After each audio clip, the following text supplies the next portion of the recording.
Welcome to this afternoon's International Women's Day live event. We have had a rolling series of events online. This is our live event to celebrate International Women's Day. This event is sponsored by the Institute of Social Responsibility at Fylde University. Thank you everyone for coming. Lots of faces I don't recognise, so that's really, really nice. We are really excited today to have a friend that I've worked with for a few years now. She's done a lot of really great work with our students at university, Claire Stephenson. Claire is an accidental activist, so that will become clear as she talks through her story. It's a really inspiring, a little bit terrifying, but really inspiring story of what one person and their community can do when they work together. So, on that note, I'm going to move over to you. There will be time for questions at the end. And can you just make sure that you've turned your phones and everything noisy off before we make a start? That'd be great. Okay. Thank you. Really pleased to have you, Claire. Thank you. Just going to set my timer so I don't ramble. There we go. Hi, thank you so much for joining me today. I just wanted to talk about a little bit about my experience battling fracking really in a community, and how I really wasn't an activist, but I've turned into one, and it wasn't really optional, I found, and how that has changed me as a person, how it's changed me operating in everyday life, and how it's changed the community as well. So I'm not going to go into fracking in detail as an actual process, because I think, you know, we've done it to death really. But basically, it's where there's a really, really hardcore drilling element going down into the earth. The high pressure water mix is directed at the rock, and that releases the gas. That's the basic overview. But the problems we experienced on our community area, we're on the Fylde Coast. It's a very, very fragile geological formation. They were warned of this before they started, and the problems we experienced, along with everything else, was the unstable rock formation causing seismic activity, which they couldn't control, they couldn't predict, and it caused earth tremors. So this was the site once it had all been constructed and it was underway. You can see there's a lot of water holding on there. We did suffer a lot of leakages as well, which nobody was really keeping track of. But of course they'd already tried. I'm going back to 2011 now. This is when Cuadrilla started fracking in Lancashire, and they tried a site at Priest Hall, which is farming land, prime agricultural farming land, and they broke the well. They actually deformed the well casing. So that was back in 2011 when people really didn't know. I lived 3 miles from Priest Hall. I didn't know what was happening. I hadn't heard of fracking. When the first tremor happened, I felt it, but I wouldn't say I acknowledged it as a tremor. And that was back in, so I've dated it, so it's actually easier for me to remember when it was, April 2011. And it felt like, you know, you were being awoken by a train coming past your house. So I thought, oh, that was odd. And I got out of bed, and then it stopped. I thought, oh, okay, maybe I dreamt it. But of course they had stimulated an earth tremor within the Blackpool region. So that was their first foray into fracking in the UK, and they were heavily criticised for that because they failed to recognise the damage that they'd done to the well casing for 6 months. So they hadn't taken it seriously at all, and we know when the well casing is deformed and damaged, there is leakages that could possibly go into the water table or anywhere. And they were actually criticised by government ministers for that. The other thing that doesn't seem to be in the news right now, because the fracking resurgence has happened, we've got Nigel Farage calling for a net zero review, and we should be fracking everywhere. Nobody's considering the medical impacts from fracking and the dangers that come with it.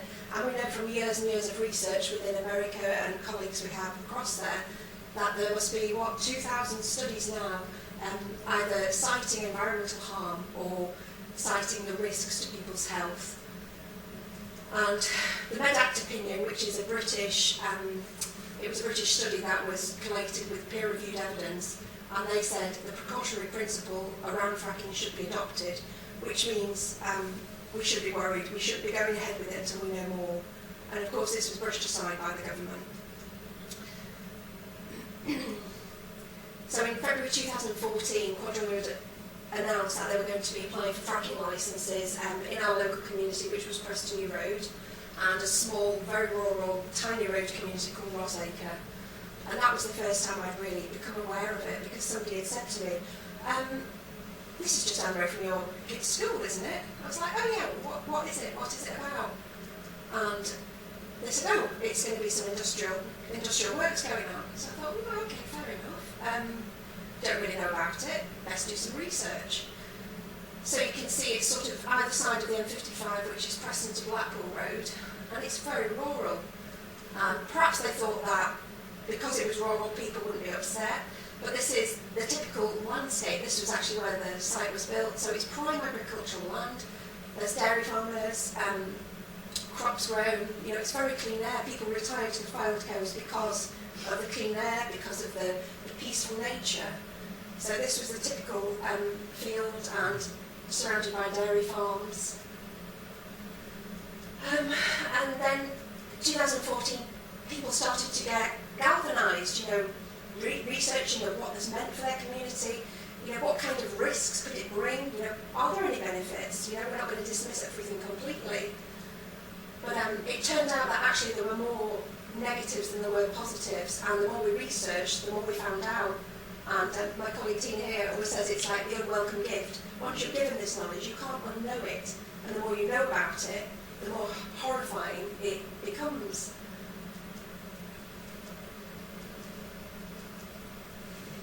So, yeah, Tina took a field. So, this was the Nana camp, and so they sectioned off the field as part of a direct action attempt to raise awareness, because around these lovely fields, there's little pods of communities that really didn't know what fracking was and how it was going to impact them, their property prices, their health, noise, lighting. So this was a first attempt at raising that awareness so that local communities could be, you know, galvanise themselves to find out a bit more about it. And then it culminated with a really big march down the promenade. And this is when I started to get involved, really. So by trade, I'm a writer, I'm a journalist, I'm a public relations specialist. But at that time, I was just a quiet writer. I did a bit of copywriting, a bit of proofreading, read my books, was quite happy, ignoring society and life, and being comfy at home. So this is a little school that my eldest daughter went to, and there was only 48 children at the time. It was tiny. My husband went here when he was a boy, and this is right downwind of where the site was being proposed to build. So I started looking at it really then. Well, proximity is quite close. You know, what kind of contingencies did we have? Did we have any safety data? What were people saying about locations that were close by fracking sites? And, you know, the research and the data out there was nothing good. There was nothing good about it at all. So we started to get a little bit shouty. I mean, my eldest is 17 this year, so this is going back a few years. But we decided to talk about it. We decided to write to our paper. We put in an objection at Lancashire County Council. It was all peer-reviewed. You know, we based it on every bit of science we could have available. And it was, we thought, oh, this is not going to go ahead. Nobody's going to ever give us planning permission. This will be done within a few months. You know, and who was to know this was going to drag on for 5, 6, 7, 8 years. We had, this is something that I wrote to the newspapers, so we had a press release going out. I think that's the majority of the kids in the school. You know, such a small country school that would be very much impacted by heavy traffic and the risk of any kind of seismicity. But then I found I was starting to get a little bit made aware of. So after we started putting these letters into local papers, my name was obviously published. Maybe I was a bit naive to think that there'd be no follow-up. But we experienced a lot of harassment. So this was one of the AstroTurf groups. So whether you know AstroTurf is like a cover for big industry, big lobbyists, and they try and say that it was a community-backed initiative. So they were saying that there was all these people that were pro-fracking and they really wanted it to go ahead. But it actually originated as harassment. So this is actually my street. So they've been outside my house. And so they published this on social media. And, you know, being the jovial person I am, I replied to it and said, you know, well, I don't have solar panels, but my electric car's coming soon, you know, we've got to start somewhere. And they replied and said, oh yeah, but your husband's van isn't solar powered or electric, is it? It's diesel, isn't it, Claire? And I thought, you've been directly outside my house, you know where I live, you know who I am. That crosses over from campaigning to harassment. And I was very fearful because I had 2 young girls. You know, this isn't my experience. I don't know what to do with powerful lobbyists and dirty campaigning, which is what we found happened.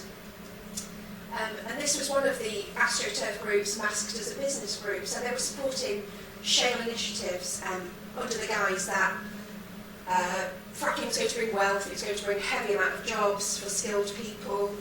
As we know now, a working site might be about 5 to 10 jobs, and 2 or 3 of those could be cleaners. You know, once the site is up and running, it doesn't provide the kind of employment benefits they were trying to sell us. So this was one of the business-backed groups to add credibility. So the stuff that was happening in the background, they didn't claim responsibility for, but of course they were all backing that kind of narrative. And then, so one day we were blocked in this country lane by a security guard, and so I couldn't get past him with my car, and he left his vehicle and started photographing my children. You know, and that was beyond acceptable. And so I mounted onto the grass verge and got past him, and he followed me for another 8 miles, photographing while he was driving and videoing. So I called the police. I knew who he was. I knew it was Cuadrilla's security guard. And, you know, why are you taking pictures of my children? That's very unsavoury. And they said, oh, he's made a counterclaim against you. I was like, what for? What for? And they wouldn't tell me. So it was always this game of power and trying to assert their narrative over the top of ours as local residents. I don't think they truly believe that anybody would fight back to this extent. But of course we did, and we carried on, and we got louder, and we got support from unions. Every union, I think, we got support for, and of course they didn't like that because it was more noise, it was more negative feeding into their desperately positive spinning. And then of course it went to the planning hearing. I was sat in there somewhere, and we sat for a good few days presenting evidence. We'd flown over a geologist to give evidence on the Fylde formation of geology and how unsuitable it is. You know, we've had earthquakes before, what's to say this could, oh, it's fine, we can mitigate those. So we'd had all of these specialists and people giving evidence to support us, to support our community. And of course, it was a really strong presentation. And then we found out at that point that the government were backing Cuadrilla and asking for Cuadrilla's asks to be rushed through. So anything that they wanted, they could have basically, and it was supposed to be pushed through much quicker than any other planning kind of application. We had support from New York. Of course, they'd already experienced fracking in the States, and there was a ban in New York on this kind of technology. And they'd written to Lancashire County Council in support of us and said, please don't allow this to go ahead. And then we won. And yeah, great, job done, or so we thought. You know, we were elated for a few days, and you know, people had worked so hard to get to this point. I can't tell you how much of a collaboration, you know, this battle has been, you know, my little tiny corner of the world, compared to, say, Tina's, who has been on the front line of action, you know, to people who are absolutely ripping apart planning applications and looking for any kind of hook we could use to further our case towards this. You know, it's been such a, like a cog really, everybody's fitted in somehow. And of course, Cuadrilla had appealed by this point. We found that this was a really important report. It was the DEFRA report, and it was the rural economy impacts of shale gas in the community. And they'd hidden it, they'd held it back, and Andrea Leadsom had actually said, I suggest we hold back this report until Cuadrilla's appeal is through. So they already knew that there was content in there to suggest that this was not going to be a great thing for our community. And as you can see, it was written by somebody called Redacted. Every section, there were 60 sections that were blacked out. So how can you possibly assess any kind of impacts when you can't read the actual report? Redacted, redacted, redacted. You know, and going back through things now, it seems unbelievable that this kind of thing happened, you know, because I was very trusting. Well, the government says so, that's okay. You know, they're people in power, they must know what they're doing. Perhaps I was very naive. So this is when she said that, you know, it should be buried. And of course we went to an appeal with that. I think it was Fracking that did that originally, wasn't it? And they were forced to reveal the full report in full. And it had angered councillors. You know, councillors were thinking, you know, they're being pressurised, they're being told they have to accept this planning application. And there were things that were hidden that they should have been entitled to see to make that democratic decision, as we did make a democratic decision. And so in July 2015, they actually put in the official appeal. So we'd half expected it. And again, I kind of hoped that, no, they couldn't possibly overturn a democratic decision, could they? Could they? Would that be a thing? So I was helping Preston New Road Action Group as their press officer by that point, because I realised that the majority of the people in our community were elderly. You know, we're talking 70s, 80s, people who retired to the local area looking for a quiet life. They didn't potentially have the loud voices that we could have, so we were hoping to support them by raising this conversation. And so it went to the planning inspector in Bristol. They were controlling the actual planning appeal. And this is just one lot of files that we had to send. There was 27 lever arch files of evidence that all had to be collated, it had to be paid for by ourselves, and it had to be shipped to the planning inspectorate so we could have a fair crack at representing ourselves. This is a picture from a colleague Susan's house, and she was meticulous in, you know, paginating everything and making sure it was all in absolute order. And so, you know, you start to realise that actually you're not on a level field at all, because, you know, expensive PR lobbyists and administrators wouldn't have had to, you know, they'd be dealing with it, and we have to do this as normal people in the community who already have homes, lives and families. But we did have quite a lot of support throughout, really. Emma Thompson's always been really brilliant with us and very supportive, and always at the end of an email or a telephone call. So her and her sister came up and brought a great big baking wagon and baked a cake in the farming field where fracking was going to go ahead.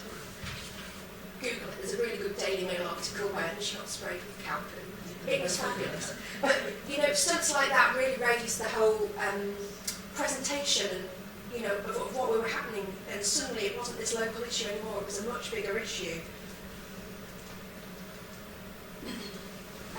Mark Ruffalo, the American actor, he also wrote to the government in support of the initial decision and saying, you know, don't turn your back on democracy. If the decision's already been made, it should be left as that.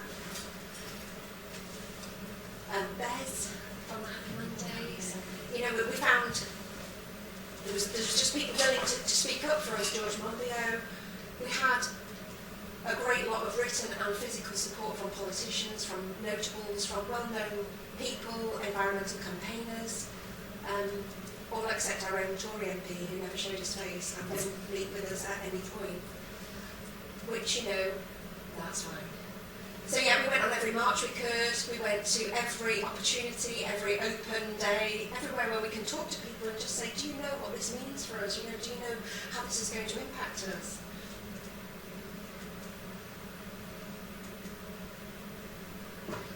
And yeah, we had Vivian Westwood down by the gates. She did a little dance, she was very happy. And that's when we found out that the ministers were going to intervene. They were going to take the decision away from the planning inspectorate, and a pro-shale government was going to decide on a shale application, which really sounded fair. And so the fracking inquiry, I think it took about 8 or 9 weeks, you know, out of our lives, our time with our children, you know, work. I stopped being able to actually work for a living because I was donating all of my time to doing press releases to try and keep up with the pro-fracking narrative that kept coming and coming and coming. You know, we didn't have that equal balance, we only had ourselves. So we started, like, advertising on buses. I think that went round Lancashire for about a year and a half, didn't it? Before they shipped it off to Romania. So little things and big things, we went down all the sensible routes, we did all of the petitions, the peaceful marches, and it really didn't make a huge difference. I went to Downing Street, they didn't let me in, but I went, and handed in some petitions, on behalf of Factory Lancashire, Greenpeace and Friends of the Earth. We did whatever we physically could do to raise attention and raise awareness of, the damage it would do if democracy was overturned. And then, of course, there was more hidden reports. There was another one about the impacts of fracking. Again, it was hidden because of Cuadrilla's deal. These things took such a lot of collaboration from people writing for freedom of information requests to get through. And then it was a battle to get them to be unearthed and published and redacted. It shouldn't be that way. And of course the Committee for Climate Change, and straight away the amount of methane that fracking produces would not allow us to keep within our climate goals. So everything was pointing towards no way this can go through. And then of course it's overturned and the government say yes, you can frack, you can ignore the democratic decision by a county council and all of its residents, for the majority, who said no. So that was the turning point, I think, where I'd started a petition, looking at the actual health impacts, which nobody seemed to be interested in. And it was just astounding to me that it hadn't been assessed. And I was talking to the school at this point, saying, well, we have nearly 50 children here. When there's flaring going on from the fracking site, what will happen to these children? Is there a mitigation for playtime, for instance? Are they allowed out at playtime? Well, we don't know, but the government's told us not to worry, and you mustn't talk about it again.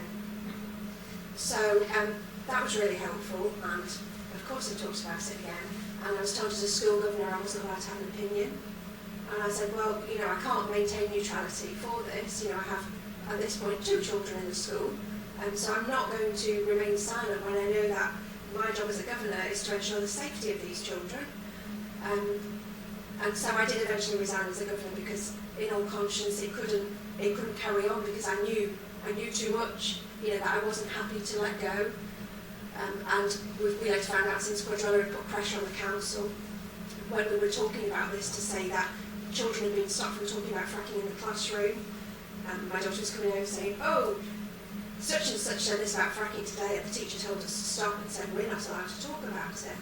And because Cuadrilla put pressure on Lancashire County Council to say any kind of indication that people are being swayed one way or another, and we will take it to appeal, and all sorts of dark conversations that really shouldn't have happened.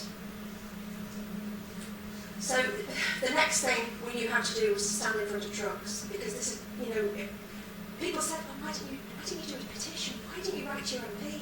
And it was almost screaming in people's faces, we did all of that, we did it, and it didn't work. So the next thing we knew how to do was to slow down the traffic, walking quietly, calmly, peacefully, in front of lorries, anything to try and slow down this process, because we could see what was coming. We'd seen all the evidence from the States. It was heartbreaking to watch this site develop from, gorgeous pastoral land, where cows were happily grazing, to an industrialised element right in the middle of Fylde countryside. So yeah, we spent days by the roadside. We had a little bike that we used to cycle down with flashing lights. It got confiscated, didn't it? Anything to just slow down and realise what people were driving past each day, not knowing what was being developed in front of their noses, and we could see it coming. We put out a sign saying that traffic delays are not our fault, it's Cuadrilla's actions. Anything we could do to raise attention and hinder this industry as much as possible, because we knew that time equaled money. And we marched up and down that road, day in, day out. People were camping on the road. This is Anne, she's in her mid-80s, she's a Green Party Life member, former lecturer, very wise woman, and she sat outside there, and she wasn't going to be moved. So this is when the tactics changed a little bit on behalf of people who were monitoring the site. So security increased, the policing increased, and obviously the traffic increased. So that was when it was it's fully built, I think. But so you can see it from miles around. You know, this wasn't a discrete site like they promised. This was a real big eyesore, and it became waterlogged regularly. And then, of course, the policing increased, and this is when we discovered that the police would be backed by the government to use whatever force was necessary to allow Cuadrilla to do their job. You know, and the violence that people experienced, and the PTSD that people have still got years on. You know, these are not professional protesters like we were painted out to be. These are people of the community of good standing, people who just wanted to slow down this industry and ran out of democratic options. This was a shot of Anne being dragged across the road by police officers by her shoulders. These were two councillors that were assaulted by police in the middle of the road. So, you know, at this point we realised that it was getting quite dangerous. But there was no way, you know, people in a chokehold, that was just a protester who was sat there with a sign. There was no action taken against these people. There was no recall, there was no recourse for us, there was no accountability. But we carried on. And of course we'd seen it before in Balkan. This had happened down in the south. And they took police convoys to get these trucks in. And there was big camps at Balkan, there was big protests. So whether they thought the north would be any more resistance, I don't know. But of course we weren't going to just take it lying down. I mean, you know, the police energy and resources to get a private company through, you know, if your business needs that much police protection, you're doing something wrong.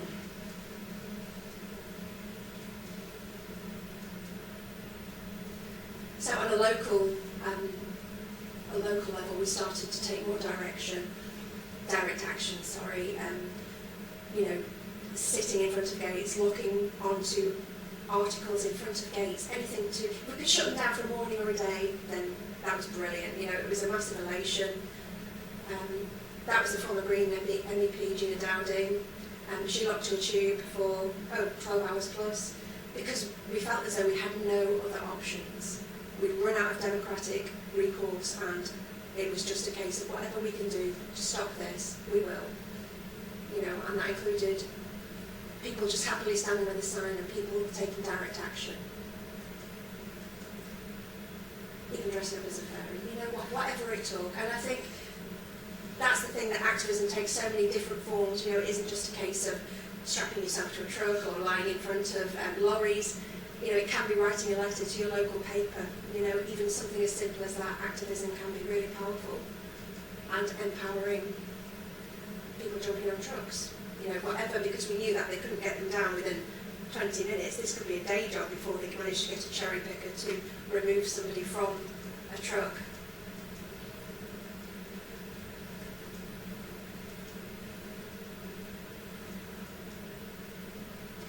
So yeah, we had a festival one weekend and shut the entire road down, and then we marched along the promenade because, you know, we just had to keep going.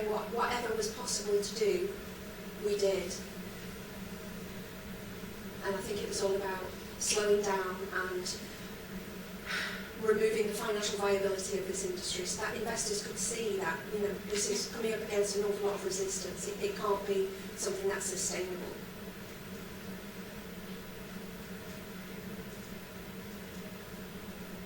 So yeah, we had a lot of speech days, you know, where environmentalists, doctors, professors would come down and give different kinds of speeches. Bearing in mind this is Lancashire, that wasn't a Lancashire police wagon. Was that, it could have been Liverpool or Wales, was it? And we had police vans from Devon, Cornwall, all to support Lancashire police. But we decided to have a movie night anyway. And that was lovely, you know, that was just such a nice community event. And powered by bicycles. So people cycled for the whole movie.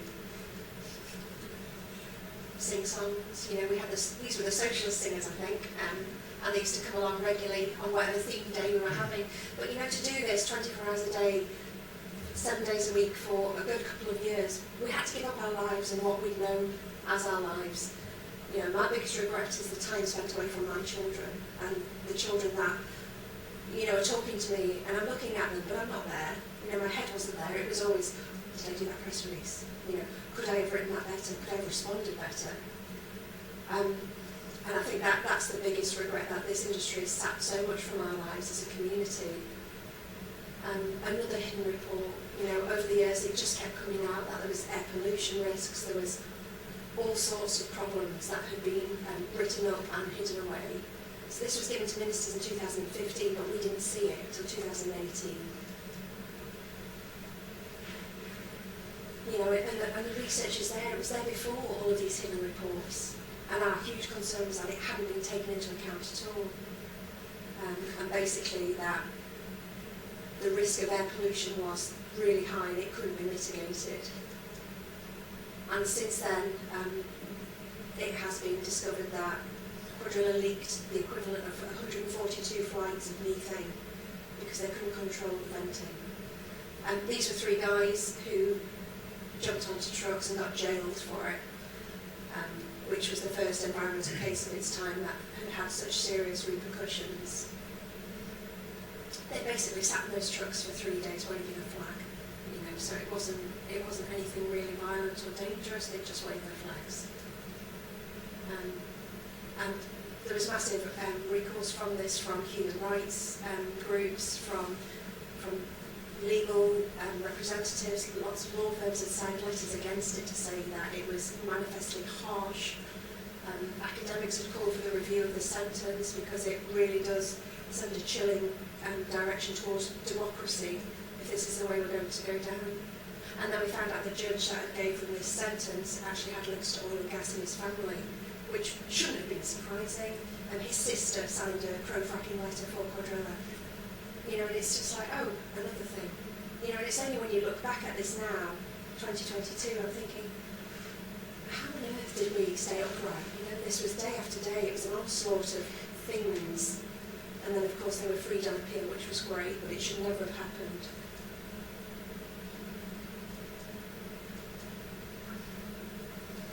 So yeah, we carried on protesting. At this time, I was started to work for Vivienne Westwood's son, Joe Corey, who is a philanthropist, an activist, a designer himself, and Vivienne for Talk Fracking, which was a NGO, for want of a better word, for shale gas extraction and, you know, trying to fight it however we could.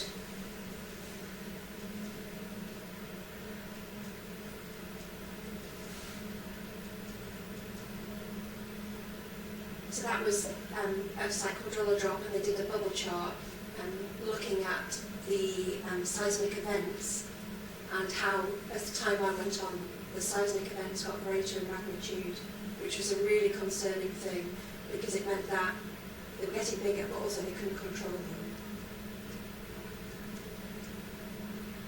And then plotting them out from right around the site. You know, these are residential homes. You know, on the left-hand side you have residential caravan parks where people have chosen to retire to, and the distress that it was causing was just unreal. And they kept trying to mitigate it, saying it's like dropping a bag of shopping on the floor. Okay. My cat fell off my bed, but okay. And then, because they're breaching the thresholds that were already set, they had to hold the fracking. And then they were trying to, you know, dumb it down a little bit and say, oh, after 0.5, you wouldn't really notice it, you wouldn't feel it, but we could. You could feel the vibration from the drilling, you could feel the sensation from the tremor, and you could hear it. It was like this unearthly noise within your building. But still our protests carried on. So we went to the Royal Courts and we took the government to court.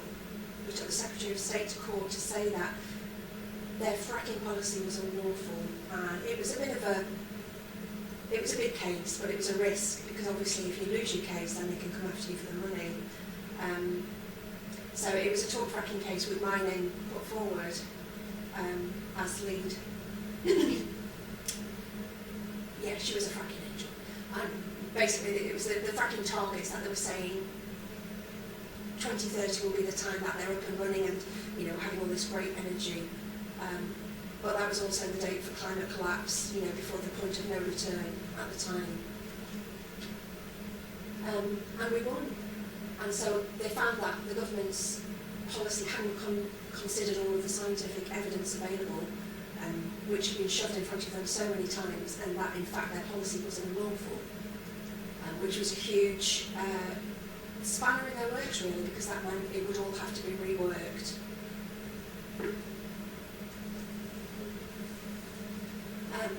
And of course, during that time while we were thinking, you know, well, what could we do next?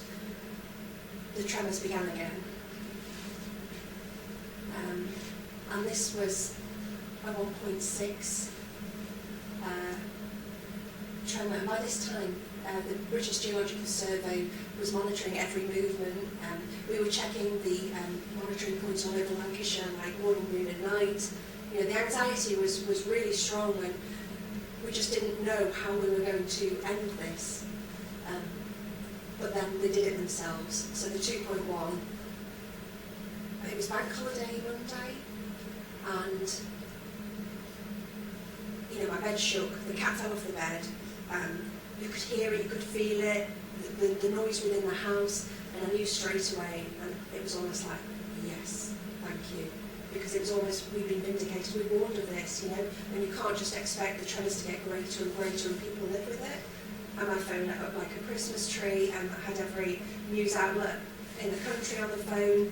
People were coming down to cover this story, and the Frack Free Lancashire page on Facebook was inundated with people saying, got a smashed window, my door's shattered, the garage wall's cracked, something's fallen down, one after the other, and I thought, yeah, you can't mitigate any of this. And so, although it was pretty shocking it happened, it was almost relief because we could physically prove it. And you can see straight away, you know, the size and the magnitude of something like the 2.9 earthquake, which it was revised up to eventually throughout the day. So we knew that immediately, you know, this is not going to be something they can make go away, and this could be a turning point for us. And that's when they put the moratorium on fracking, because it was just too much greed for the government to keep dealing with. It was too risky because you couldn't predict, and people had had enough. And that morning of the earthquake, it was just hectic down at site. And we saw people marching down there with signs who had never left their homes in 2 or 3 years. Strong supporters of shale gas who'd actually had damage to their property. Now they didn't want it because it was affecting them. And I think sometimes people need to see that effect before they realise the true danger of something. So that was really, really good to see. And I thought that was a strong turning point, that local people who hadn't been like, I'm not really bothered about this, were actually more now, let's stop this, we can't do it.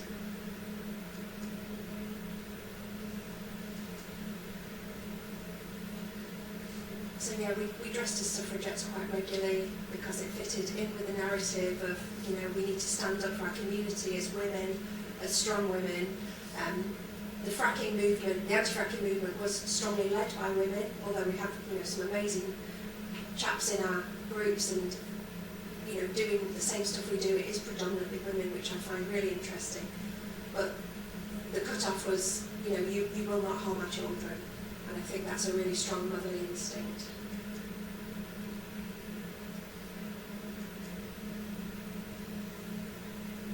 And I think that was one of the final marches we did. And that's one of my favourite pictures, because that's when the site had been shut, albeit temporarily. And, you know, we wanted the investors to know that this is not an industry you can carry on with, this is not going to make you money, we're just going to cause you disruption. And that's one of my favourite pictures from London, one of the marches we did down there.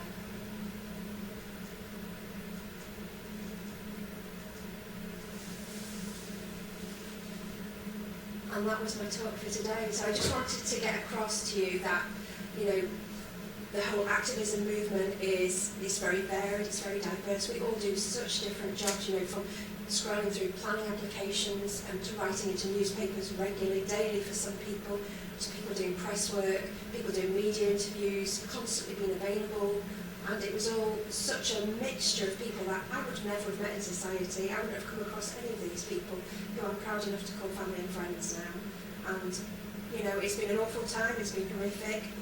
I have permanent anxiety about it because of the levels of harassment. But what I've gained from it is something I can't even describe, and it's a sense of community that it's not just about the person who lives next door to you on your road, it's about the people who will stand with you. So thank you very much for listening.